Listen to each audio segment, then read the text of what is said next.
Meanwhile, we're seeing what's playing out in the gold markets, and that's where we're seeing a phenomenon that we haven't seen since the pandemic. Investors are scrambling for physical gold instead of just settling in cash, and that rush is being fueled by those fears that US President Donald Trump could impose tariffs on gold imports, which is sending gold prices soaring. Now, what could be the net result of this? A surge in gold stockpiles in the US? There could be a widening spread between COMEX futures and spot prices, and there could be disruptions in global gold flows. But what does it really mean for India, where gold prices are already trading at a discount? Let's ask this entire extraordinary gold rush and the kind of implications it could have. Let's break it down with Navneet Damani. He's joining us, Group Senior Vice President for MOFSL. He's the head of commodities research there. Great to have you with us, sir.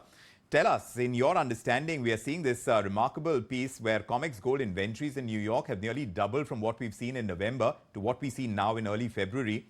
What's driving this sudden hoarding of physical gold? Well, hi Vikram, and thank you for having me on the show. Well, largely there is a lot of inventory which is flowing into the US, and the primary reason is the expectation of tariff across the globe other than US. And this has led to a lot of price arbitrage between LME or London Exchange and the New York prices, along with Shanghai as well as the New York prices. So people are kind of buying in the US, depositing in the vaults, and you are seeing a slew of gold moving out of other uh, big pockets where gold was being held, and that is why you see a lot of inventories getting dumped into the US markets.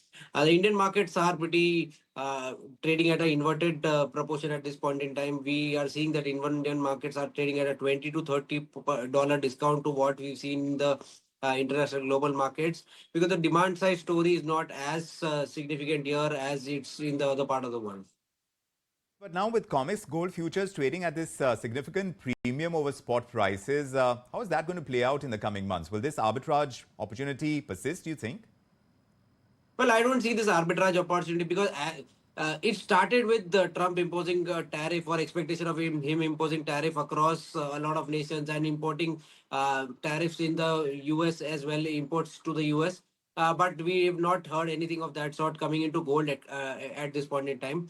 Lastly, we've had four different nations being announced tariff. Two of them have already settled, Mexico and Canada. And Prime Minister Modi is on his way to the US in the next week. And I don't think that there will be any tariffs imposed in India as well. China and US talks have still not begun, and anything of that sort could kind of disrupt the whole market at this point in time, that is causing this kind of volatility. Even the non-farm payroll data, which has come out a few hours back, has also led to the recent spike in gold prices because the jobs number are going down for the last many months. Unemployment rate has been on the rise, and the measures which is kind of getting imposed from President Trump is sure to lead inflationary concerns and which could derail the rate cut cycle that we've seen in 2024. So all this is adding to some kind of volatility in gold prices in the last few weeks and months. Yeah, but you know what I'm seeing in India and Asia, we're seeing a very different picture emerge because physical gold demand is actually muted and domestic gold prices are trading at a discount. So why is India not seeing that same gold rush that we are seeing there? Well, Indians are pretty price sensitive when it comes to any asset class, and it's not just gold. It'll take some time for Indians to get absorbed to what the prices are.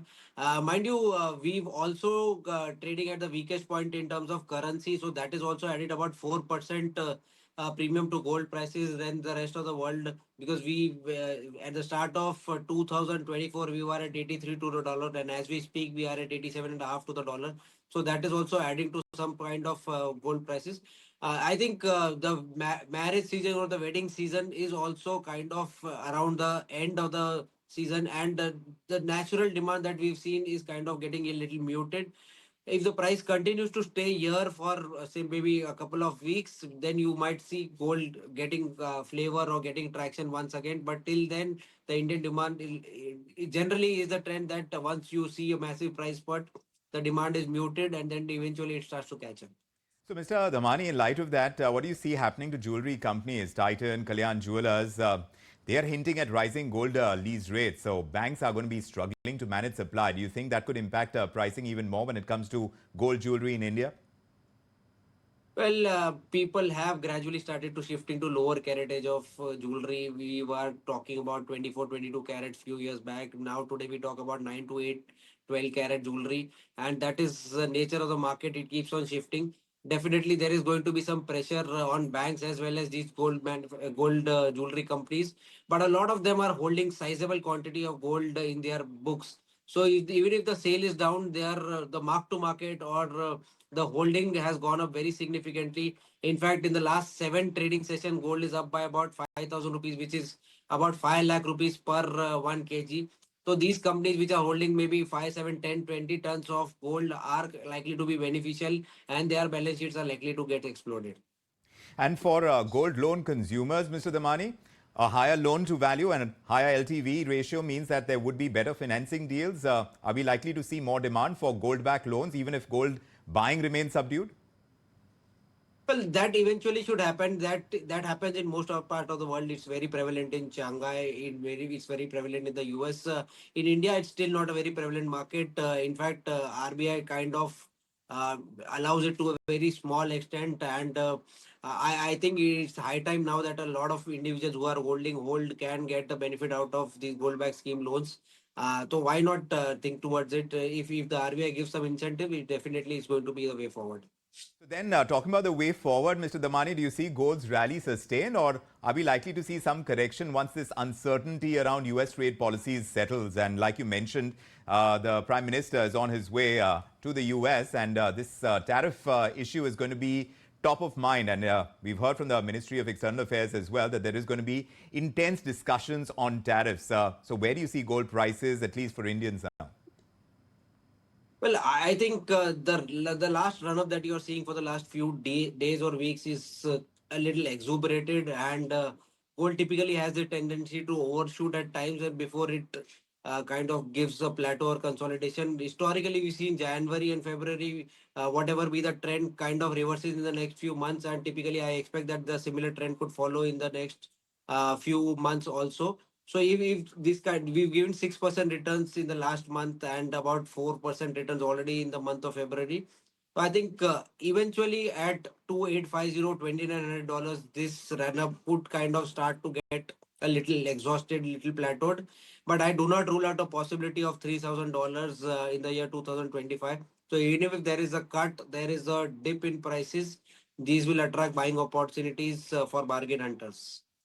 So there are opportunities for bargain hunters. Mr. Damani, very insightful dive into the ongoing gold rush that we're seeing elsewhere, but not so much in our part of the world. There are potential consequences for global and Indian markets. Clearly, we are in an unusual phase. There are geopolitical risks. There are several speculative demand pieces and supply constraints. Those are shaping gold's trajectory of prices right now.